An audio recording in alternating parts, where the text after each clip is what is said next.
We start with me polishing the tail light bracket, taking off the scuffs. So you start with a sanding wheel. This is a calico mop stitched together, and a fine paste is wiped on the wheel and allowed to dry, giving a sanding type finish.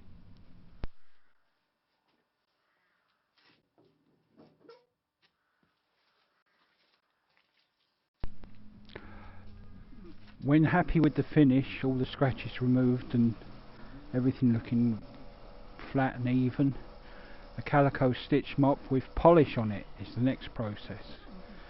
This takes the sanded finishes it and brings it to a dull shine.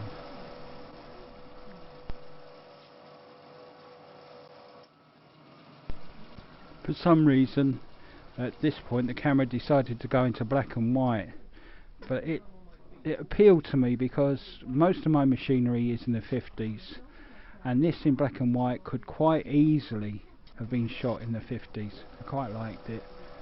Anyway, finishing off with a loose mop and a polish again.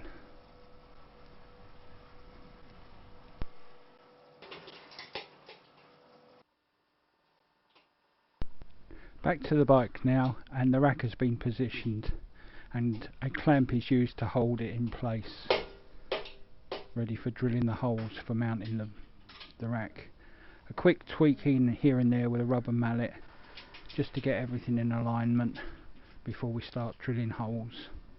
The first hole was drilled. This allowed me to put a bolt in, lock everything into position, and then remove the clamp.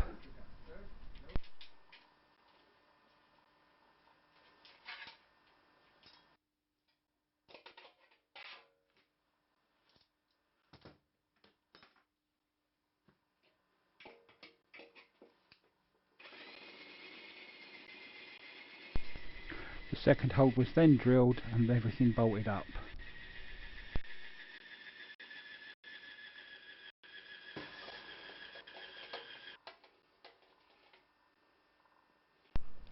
The lamp bracket was held in position and a mark for the hole, mounting hole, was made.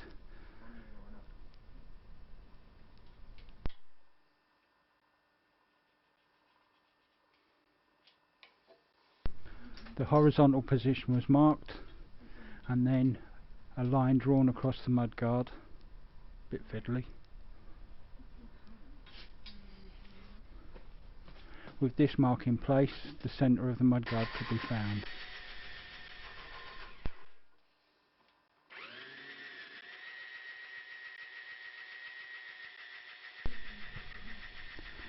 The hole was then drilled, and as you can hear, the battery's going flat. Isn't it always the way?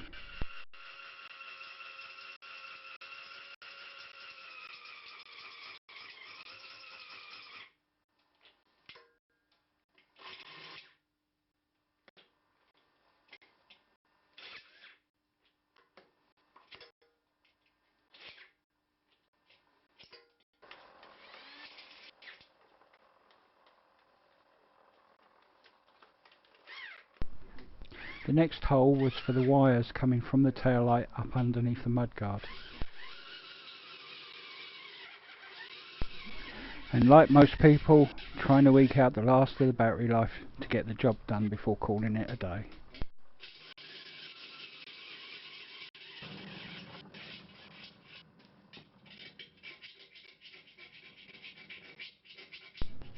A little bit of filing to take away the rough edges, and a rubber grommet was inserted so that the wires don't rub on the raw edge of the mudguard.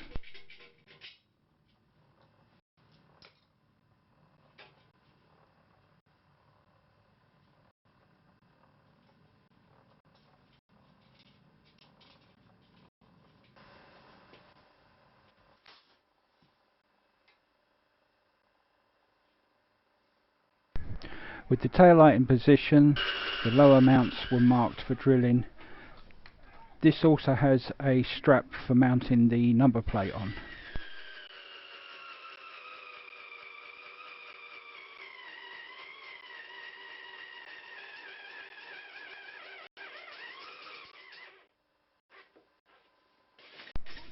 Not a lot left in that battery now, eh?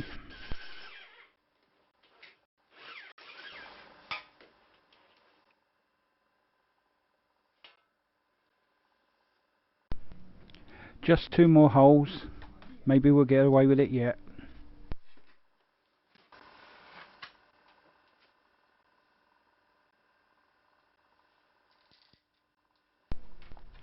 The indicators are mounted through rubber grommets in the rack, but no matter who I talked to, none were available. Everybody suggesting that they should just be bolted direct to the rack to stop vibrations shaking the lights all over the place. So what I did, in place of the rubber grommets, I made up 2 hard nylon washers to give the appearance of the rubber grommets being in place, but stiff mounting the indicators to the rack.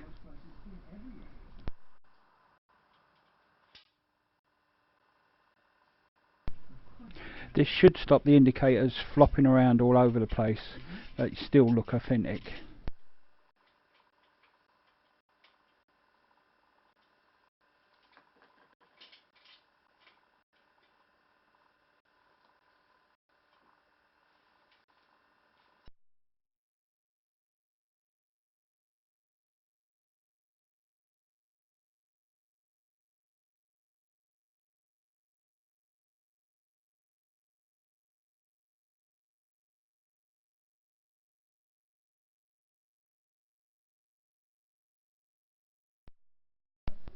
Thanks for watching.